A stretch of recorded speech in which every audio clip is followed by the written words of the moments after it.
Hey everyone, so better lighting and shorter hair. Today we're going to talk about nothing makeup related. We're going to talk about nutrition. Some of you may know and most of you will not know that my training originally was in nutrition and exercise, not in makeup. That came later. And I do get asked from time to time about nutrition and its role it plays in the skin, etc. And I'm not going to talk about the skin. I'm just going to talk about nutrition and what I believe and how I think. And like religion and politics and all of those kind of things, you don't have to agree with me. It's just what I believe, and it's my hour to talk, really. So, take it all however you want. The other thing is I'm not going to get into any ramifications with regards to vegetarian or meat-based diet. I think both are equally healthy. I think both can be equally unhealthy. It depends on how you view it. So the first thing we're going to talk about is fat. And I want you to forget about the word fat as regards to your stomach or your thighs or your hips, whatever. Just fat in food. And I want to tell you what fat does, because people don't know this. Fat makes all your hormones. Yep, every one of your hormones in your body needs fat, and fat is what makes them. Cell membranes, fat makes those too. You need fat in your diet. Without fat, you would die. That's why there are essential fatty acids.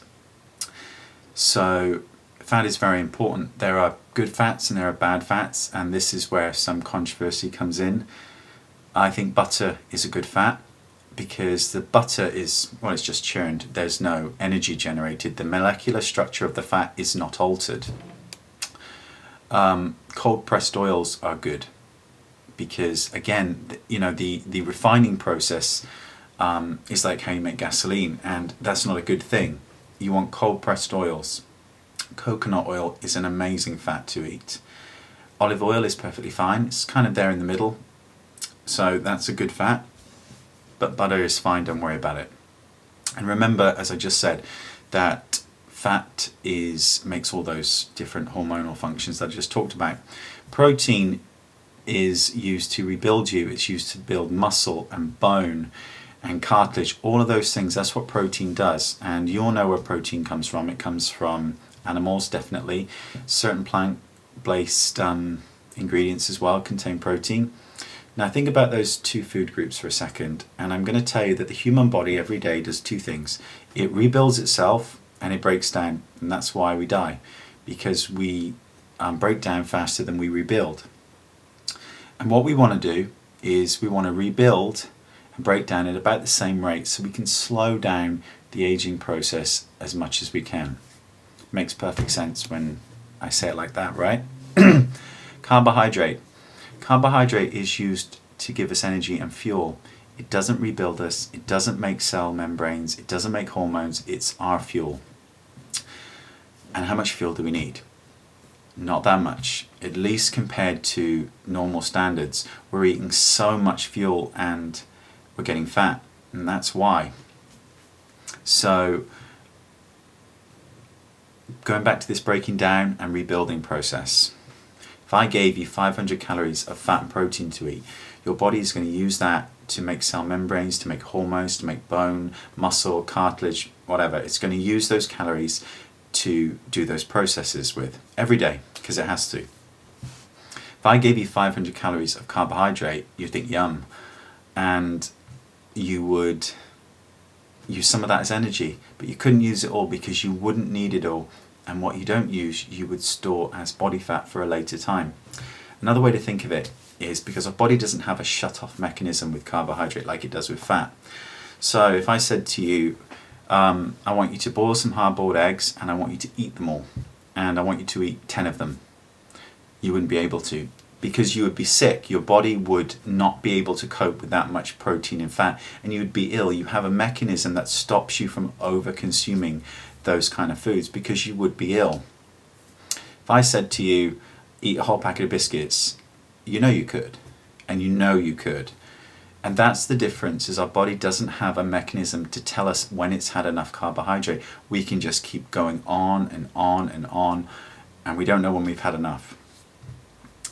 So where do I stand with carbohydrate? I'm part of the lower carbohydrate thinking, but I'm not part of the Atkins thinking. It's way too low. 20 grams a day is too low. Maintenance, well, everybody's maintenance level on Atkins is different, but I think the induction is very, very low.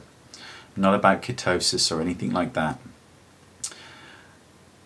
Basically speaking, I think between 125 to 150 grams of carbohydrate a day is perfectly acceptable and is a good place. It's a happy medium. You are in equilibrium.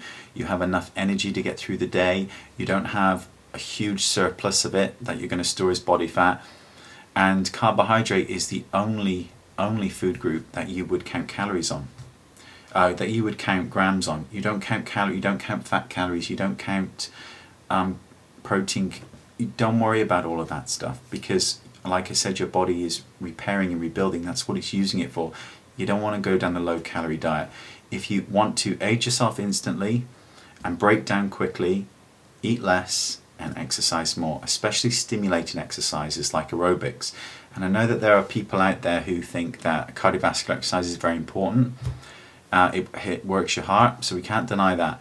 But what it doesn't do is it doesn't rebuild you, it breaks you down. So yes, it does do some good for the heart, there's no doubt about that, the research is done, but it breaks away bone tissue, it breaks away muscle tissue. And what you need, especially over the age of 30 and especially from 35 upwards, you want to start rebuilding more. And with rebuilding, you need resistance training. I'm talking about something that can actually cause the muscles of your body to rebuild. I don't want you to get freaked out and think, you're talking about laying on massive amounts of muscle. Believe me, it is so unlikely that you would get very muscly. I weight train and I'm not very muscly, and I've yet to see a woman at the gym that I work at or people that I used to train suddenly get musclier than me. It's not possible. I've never seen it happen. I know that there are women out there who say, I just lift those green dumbbells and I'm huge. Whatever. Just not going to happen. But you want to rebuild, and weight training will help you do that. As another way of thinking about it, for every 30 minutes of aerobics you do, you want to do 30 minutes of weight training to counteract the tearing down process, okay? I'm not saying that you have to exercise for 4 hours a day. I don't think so at all. I think 3 times a week with some form of resistance training exercise is enough, and definitely do some walking when you can. That's what I do.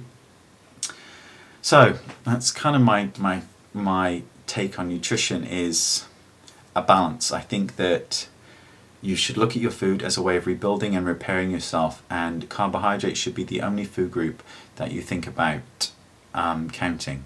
That's it. Not the calories, just the carbohydrate grams.